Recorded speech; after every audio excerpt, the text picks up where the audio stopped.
Hey guys, it's Dana with Engadget. I'm here with the HP Elitebook Revolve. As you can see, this is a convertible PC from HP, and being an Elitebook, it is definitely aimed at the business market.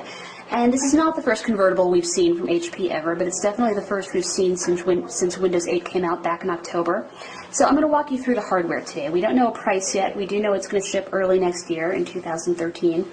But for today, we're just going to go over the design elements.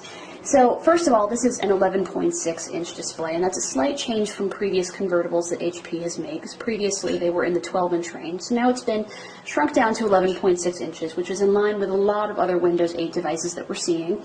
And the resolution is 1366 by 768, which is also fairly common for Windows PCs, of course. One big design change you're going to see is that whereas HP Elitebooks I used to really know them for their brushed metal finish. Now there is this soft touch paint throughout, both on the lid, it's on the bottom side here. If you open up the machine, it's on the palm rest.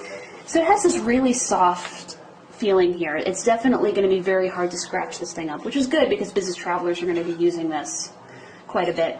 But underneath it still feels very durable because there is the same magnesium frame that you would normally be used to in an HP machine. You'll see that this is a little too thick of a machine to be considered an Ultrabook, but just on the inside it has very similar components. i3, i5, and i7 processors, 4 gigs of RAM, with an empty memory card, with an empty RAM slot, so you can add more memory, and up to 256 gigabytes of solid-state storage. And you'll see on the back here that the components are much more accessible than they would normally be on the Ultrabook, on the Ultra portables that we've been seeing lately. So taking a tour around the device here, you don't have anything on this edge over here, save for the vents nearby. Once we get over here, you've got a micro SD slot, which is interesting.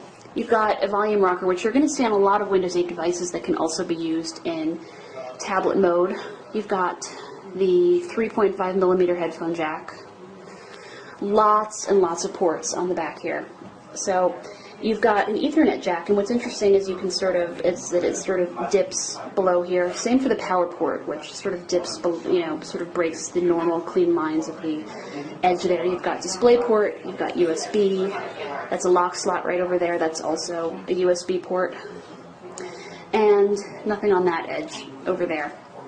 This will be available with cellular data. So globally, that's HSPA+, but in the US, that will be 4G LTE. And no carrier specifically. You can put whatever SIM into the slot that you'd like.